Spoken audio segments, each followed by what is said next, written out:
continuando a nossa temporada de Temperos de Cinema, comentando os filmes do Oscar, hoje a gente vai comentar o filme Valor Sentimental, que eu acredito que seja o líder em indicações aí para o Oscar, né? E eu, novamente, estou aqui com os meus convidados muito especiais, né? Rafael Amaral, obrigada, Rafael, de estar aqui. Ô, Fátima, eu que agradeço mais uma vez o convite e vamos falar aí desse filme que pode ser que saia com algumas estatuetas, né? Exatamente. Natália Bocaneira, que também já faz parte do cast fixo do Temperos. Obrigada de estar aqui novamente. Obrigada a você, Fátima, pronta para conversar sobre esse filme que eu gosto demais. Eu também gosto. O Temperos de Cinema, você que acompanha já sabe, a gente sempre vai comentar de filme e vai temperar um pouquinho com alguma coisa de gastronomia que a Laura Buoro traz para a gente. Nesse mês, a gente está fazendo diferente. A Laura está mandando um vídeo com a receita, ela não está aqui no estúdio com a gente, mas ela está participando do programa do mesmo jeito, vendo o filme e mandando uma receita que tempera um pouquinho aquele filme para nós. Esse filme Valor Sentimental é do diretor Joaquim Trier, que também assina o roteiro, e é um filme assim... Ele fala... Aliás, esse diretor também fez o filme A Pior Pessoa do Mundo, que muita gente conhece também, né? É um filme daqueles que a gente diz que é para olhar para dentro, né? Para as memórias, para as relações familiares, para as escolhas que a gente fez e que talvez no passado que interferem muitas vezes no nosso presente. Em alguns momentos, ele é um drama, mas em alguns momentos ele flerta um pouco com a comédia. Não aquela comédia escrachada, mas uma comédia sutil, que acaba dando uma leveza no filme também, né? É um filme sobre pais e filhos, sobre esperança, sobre heranças, né? É um cinema eu diria que é um cinema de observação. Ele traz um desconforto sutil, mas ele traz muita reflexão também. E a meu ver, ele traz também esperança de que você acabe resgatando muitas coisas aí. Eu vou aqui explorar os meus amigos críticos de cinema, né? Hoje eu vou começar com a Natália, né? Ele trata a memória como algo fiel aos fatos, como se fosse uma construção assim emocional que a gente vai moldando ao longo do tempo, né? Como que você vê isso no roteiro? Eu acho que ele vai trabalhar tanto a percepção da memória de infância, como a memória familiar e os traumas que essa família carrega, né? Eu acho que principalmente ele é um filme que vai usar da arte como um meio para superar traumas e para usar da arte para se comunicar no lugar desses personagens. Então, eu acho que existem... O que o Joaquim faz, eu digo assim, que talvez seja um cinema que fala por nós, que fala por esses personagens. Eu acho que ele alcança um patamar de cinema que poucos conseguem alcançar. Porque esses personagens, eles estão fraturados, eles estão quebrados, eles não conseguem dialogar, todos eles têm uma questão... As filhas têm uma questão com o pai tem uma questão com a mãe falecida. Então, existem muitos não ditos ali. Eu acho que essa angústia que a gente sente, ela reflete muito isso que os personagens passam, desses não ditos, desses buracos nessas relações, e eles só vão conseguir se comunicar através do cinema. O pai é diretor de cinema, então eles estão sempre se provocando ou tentando falar um com o outro através de um roteiro que um entrega para o outro, através de uma comunicação, através da própria câmera que se comunica por nós. Então eu acho que, da mesma forma que a gente molda a memória, eu acho que de uma forma muito conveniente, talvez para a nossa versão adulta, né? A gente talvez construa isso de uma forma a capturar algumas coisas sim e outras não. Eu acho que ele faz isso através do cinema aqui, assim. Ele vai usar essa arte de reconstrução para tornar esses personagens próximos, assim. Eu acho que ele constrói uma coisa soberba com esse filme, assim. Me emociona demais. Porque é progressivo, são tantas angústias acumuladas que chega num ponto que elas, ao invés de elas explodirem, elas vão falar por outro meio, elas vão falar através da arte ali. Nossa. Muito interessante. Alguma observação? Não, concordo com ela. Eu acho o filme bonito, a maneira como ele trata a arte, porque ele é um filme sobre o cinema, mas ele não mostra, quer dizer, não mostra, só na última cena ele mostra efetivamente o cinema sendo feito dentro de um set de filmagem. Mas o filme todo é sobre uma pré-produção, né? O pai ainda está com o roteiro, tentando convencer a filha que não quer fazer, buscando uma outra atriz que inicialmente quer fazer o filme, né?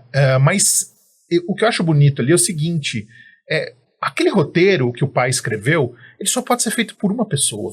Né? Não pode ser. Por mais que ele tente procurar outra atriz, e não é questão de ser competente ou não, né?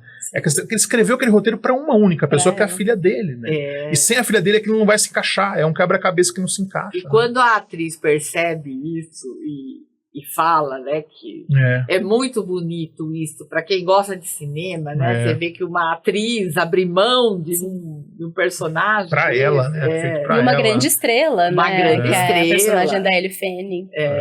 Que traria, digamos assim, né, mais glamour pro filme, né? É um filme da Netflix, né? No fim, é o que tá produzindo um filme da Netflix. Exatamente, porque assim, né? É essa impressão, né? Se você não tiver uma grande estrela, você nem começa a fazer, né? Tipo, você tem que ter um rostinho famoso, né? Então ele tem essa crítica que é bem interessante. Mas eu gosto de uma coisa também no filme, que quando ele recruta a atriz famosa, que é a Ellen Fanning, isso gera um desconforto tremendo na filha, né? Sim. É uma coisa meio louca, né? Você fala assim, poxa, ela vai interpretar eu, né? Tipo, eu vou ser uma personagem de um filme sobre a minha vida, né? Uma coisa um pouco... Né, enfim, né, esse espelho que o filme joga a todo momento, né? Você é uma atriz que está vendo uma outra atriz interpretar a sua vida, né? É que ela não sabe que a vida dela tá certa. Não a vida, né? Mas ela não se vê naquela personagem, né? Porque ela se recusa a ler o roteiro, né? Ela não quero nem saber, não me dou bem com meu pai, não consigo trabalhar com ele e não quero fazer. Exatamente. E ela é uma atriz que tem demônios ali, né? Sim, começa o filme, ela não tá conseguindo entrar no palco. A gente fala, mas como assim, né? O que tá acontecendo, né? Então, assim, tem traumas passados, tem demônios que ela não se resolveu ali ainda. E essa atriz, a Renate Heinz, é uma baita atriz, né? Uma atriz todo mundo ali todo mundo tá muito afiado no filme, tá né? todo mundo. O Skarsgård, eu acho, assim, pra mim, eu jogava o Oscar na mão dele, assim, desde o primeiro momento que eu vi. Assim, mas não é coadjuvante, hein? Eu acho que ele também, muito mais protagonista. Aliás, que coadjuvante. O Oscar às vezes tem disso, né? Eu também não acho que ele é o coadjuvante. Inclusive, eu acho que ele tem mais tempo. Eu acho que ele tem mais tempo de tela do que a Renate, eu acho. Eu tenho minhas dúvidas. Mas o papel dele é muito pesado. Eu acho que é um papel muito marcante, mas talvez seja só ocupe ali o espaço do coadjuvante. Mas é que ele porque pra mim o forte. Filme é mais sobre ele. É porque ele que empurra a história pra frente, de certa forma, né? Enfim, não sei, é uma discussão que pode ser feita. Mas eu vejo ele como protagonista por isso, porque eu acho que é ele que provoca. É ele que provoca as rupturas e vai. Mas, ao mesmo tempo, é um personagem que a gente não consegue se identificar muito com ele, né? Porque a gente sabe que ele foi um canalha no passado, né? Cara, eu acho que é isso que é mais curioso nesse filme. Ele é detestável, assim, ele é um canalha. Ele abandonou as filhas, ele foi, talvez, abusivo com a mãe delas. Mas a gente não consegue detestar ele totalmente, porque ele é carismático. Você vê, tem uma cena que ele tá, enfim, ele sofre um problema e ele tá no hospital. Daí elas ouvem ele flertando, ele sendo todo engraçadinho com a enfermeira e elas riem. E essa sensação, eu acho que essa cena resume bem o que eu sinto com relação a esse personagem, sabe?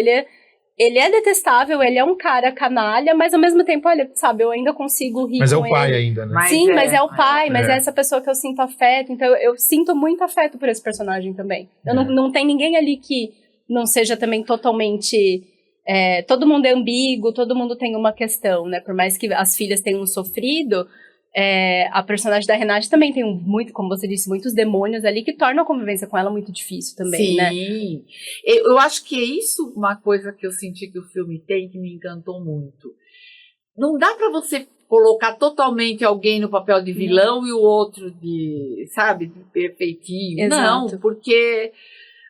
Tudo bem, ele tem uma história muito complicada, muito difícil, mas ela também, a forma com que ela lidou com aquilo, a irmã dela lidou diferente, né? Então, assim, eu acho que não tem aquela coisa de, ele é do mal e ela é do bem. Não é, são rupturas que precisam ser emendadas aí, né?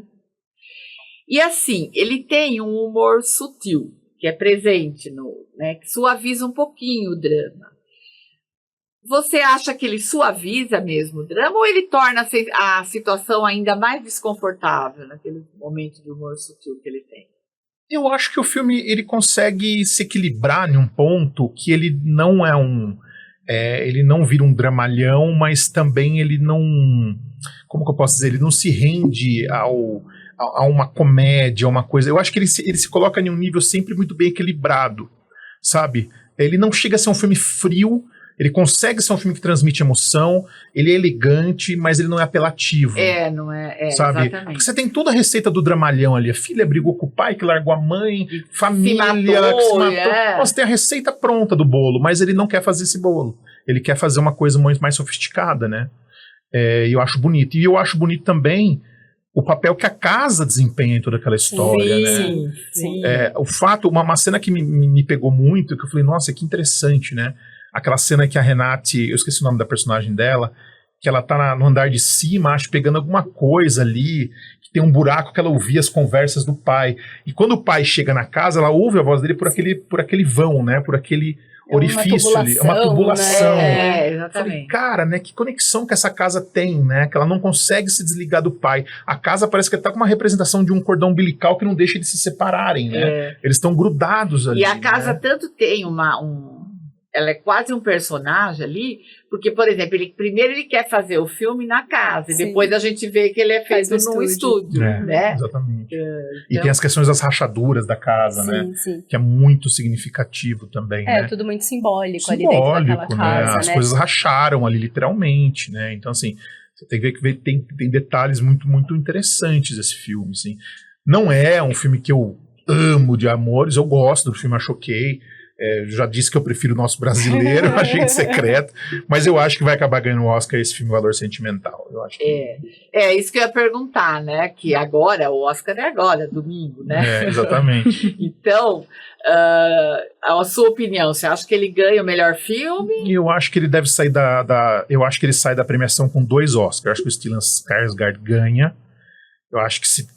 Eu acho muito difícil tirar o Oscar dele. Ele não foi indicado pro Actors, não deu pra entender o que aconteceu. O Actors não indicou ninguém do Valor Sentimental, não indicou o Wagner Moura. Não, foi assim, uma panelinha norte-americana. Foi uma panelinha norte-americana, vergonhoso, né? Mas enfim, eu acho que ele ganha o Oscar, eu acho que ele é favoritaço. É um ator muito veterano que tá fazendo filme em Hollywood. Ele mesmo brincou, teve um round table que ele fez nos Estados Unidos com outros atores, que ele falou assim, poxa, o primeiro trabalho que eu fiz em Hollywood foi pra fazer vilão nazista. Porque o europeu, quando vai pra Hollywood, é sempre fazer vilão nazista, né? Isso nos anos 90 e tal. Então ele foi fazer vilão nazista. Aí depois ele começou a fez um monte de filme bom lá. E eu acho que ele vai vencer. E eu acho que é um prêmio pela carreira também. Não tô desmerecendo, eu acho que ele merece muito. Mas acabar sendo um prêmio pela carreira também, né? E eu acho que, não sei, eu acho que vai acabar ganhando filme internacional também. Não gostaria, mas eu acho que vai rolar. Eu acho que tá com tudo encaminhando para isso. Principalmente eu pensei nisso, principalmente por causa daquela coisa que ele coloca o cinema dentro da isso mexe, né? Isso mexe. O nosso também faz isso, de outra forma. De outra forma, mas isso mexe. Eu acho. Mas acho que também tem um indicativo, não sei se isso pode ser, até porque ano passado o Emília Pérez também tinha isso e não ganhou, né? Porque ele tá indicado a diretora, a gente não tá. Isso pode ser um ponto favorável, mas não acho que seja o fiel da balança, não. Eu acho que realmente que é um filme que conquistou mesmo, as pessoas estão gostando muito. Que o Emília Pérez era totalmente controverso, se enfiou em várias polêmicas também no decorrer da campanha. Eu detesto Emília Pérez. Ele já era um filme, como você diz, assim, que ele divide. Ele rachava. Mas eu acho que o Valor Sentimental, ele acaba fazendo o papel esse ano que o nosso Ainda Estou Aqui fez ano passado. Porque ele é o menos divisivo da categoria, é aquele mais quadradinho, entre aspas, não estou desmerecendo o filme, mas ele é aquele que tem mais potencial para chamar o votante do Oscar. Então, assim, ele tem tudo a favor dele. Se der o Brasil, vai ser uma boa surpresa. Mas, ainda assim, eu se tivesse que apostar um bolão falando dinheiro, acho que eu colocaria no Valor Sentimental. Eu também, se eu fosse A minha torcida é pro Agente Secreto. Se eu tivesse que entrar no bolão também. Olha só, a traição aqui. Não, aí eu tô pensando racionalmente, Sim, entendeu? Mas eu tô Pensando, totalmente de acordo, totalmente de acordo. não é quem eu gostaria, mas... Eu falo, a gente vai com fé até a última, mas eu também não vou ficar triste se esse filme levar as duas categorias que tá prometendo, porque eu talvez, se fosse votante, votaria no Stellan com certeza. Pra mim, o que ele faz ali é realmente fantástico. Pra mim, ele é o que mais me marcou no filme todo, é o que mais me trouxe emoções, assim. E eu acho que é um filme que é merecedor de um Oscar de melhor filme internacional. Lógico que eu amo Agente Secreto, mas eu não vou ficar triste se ele levar, então... eu penso da mesma forma. Né? Não vai ser um prêmio injusto, não vai ser injusto. Né? Eu acho assim, que também para o Agente Secreto, caso ele perca para o valor sentimental, é aquela coisa, ele não está perdendo para um filme ruim. Exatamente. Né? Ele está perdendo... Vai ser um prêmio justo. Exatamente. Então, eu também penso isso. E como eu falei para vocês, a Laura não está aqui, mas ela está lá preparando a receita aí, hein? E ela fez uma receita que chama Furicol. Eu acho que estou falando o nome certo. Então, vamos ver aí o que a Laura trouxe para gente nessa receita? Obrigada pelo convite, Fátima, estar aqui mais uma vez participando do Tempero de Cinema e dessa vez falando dos indicados ao Oscar 2026 na categoria Filmes Estrangeiros, né? Estamos fazendo uma verdadeira viagem e hoje vamos viajar pelos sabores da Noruega. Existem filmes que gritam, existem filmes que sussurram, né? Valor Sentimental, ele parece ser daqueles que falam sobre relações familiares com silêncio, com distância, com sentimentos que ficam guardados por anos. Para representar esse filme, eu escolhi o prato nacional da Noruega, que é o fårikål. A Noruega, ela tem uma culinária marcada pelo clima, né? São invernos longos, frios, intensos, poucos ingredientes frescos, como a gente tem aqui no Brasil, durante boa parte do ano. A cozinha tradicional norueguesa, ela é simples, direta e baseada em cozimentos longos. O fårikål, ele é um ensopado de cordeiro com repolho e pimenta do reino, só isso. Mas ele cozinha lentamente por horas. E o filme, né, ele fala sobre um pai distante, duas filhas feridas que atravessam décadas naquela família. E o fårikål, ele é exatamente um prato que precisa de tempo. Você não apressa um cozimento lento. Você não força o sabor a aparecer antes da hora. Não existe isso na cozinha. Então, assim como as relações familiares complexas não se resolvem em uma conversa rápida. O cordeiro, ele traz o símbolo da profundidade. O repolho, que parece simples, ele absorve tudo ao seu redor. É uma comida de casa, de mesa posta em família, de tradição. E talvez seja isso que torna o filme tão potente, né? Que ele não fala de grandes eventos externos, mas ele fala de laços, de memória, de ressentimentos. E o fårikål, ele não é exuberante, ele é contido, mas ele é intenso para quem entende o real significado dessa comida. Eu acho muito bonito como a comida, né, a culinária, ela reflete o clima emocional de um país. E na Noruega, onde o inverno é muito longo e o silêncio ele faz parte daquela paisagem, a comida ela também é mais introspectiva. E talvez o Valor Sentimental seja exatamente isso, um inverno emocional que só o tempo consegue aquecer. Às vezes tudo que uma história precisa é de um cozimento lento. E esse foi o motivo de eu ter escolhido essa receita típica norueguesa para esse filme. Gostaram? A receita muito simples, tá no blog do Temperos e daí também tem a foto para vocês poderem conhecer esse prato tradicional norueguês. Obrigado mais uma vez pela participação e vejo vocês em breve. Bom, mais uma vez a gente está terminando o nosso papo aqui. A vontade nossa é ficar, né, conversando, mas as coisas têm tempo na rádio, né? Mesmo no podcast. Então, você que está acompanhando, muito obrigada por estar aqui. Se você gosta, acompanhe as nossas redes sociais, o nosso blog, que é o Temperos de Cinema, tem todos os programas lá, todas as receitas, né? Toda semana a gente tem um episódio novo. Nesse mês são todos filmes do Oscar. Domingo vai ser a cerimônia, então os outros 2 programas a gente vai gravar antes. A gente não vai falar quem ganhou, quem perdeu. A gente vai comentar sobre o filme a nossa visão, o que a gente achou, e vamos ver o que a Laura sugere para temperar esse filme. Rafael, mais uma vez, muito obrigada por estar aqui. Já comecei a ler seu livro, estou gostando muito. Aí tá? sim, hein? E uma leitura voraz, né? Você lê rápido as coisas, eu gosto disso. É uma delícia sempre conversar com você sobre cinema. Eu também gosto muito estar aqui com vocês, com a Natália, com você batendo esse papo. E obrigado pelo convite. E vamos continuar nessa conversa, tem mais 2 episódios ainda, né? Tem mais 2 episódios.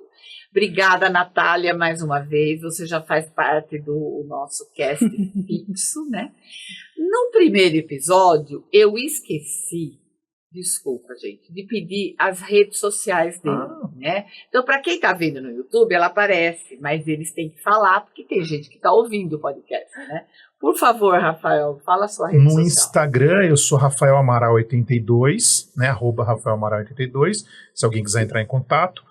E o meu endereço onde eu escrevo sobre filmes e coloco outras coisas sobre cinefilia é palavrasdecinema.substack.com. Natália? Eu agradeço muito o convite, como sempre, adoro papear com vocês. E você me encontra nas redes como Natália Bocaneira, no Instagram, no X e no Blue Sky. E eu escrevo e sou crítica e editora no site Coletivo Crítico, que é www.coletivocritico.com. Obrigada, então, mais uma vez, e obrigada a você, e a gente espera você no próximo episódio.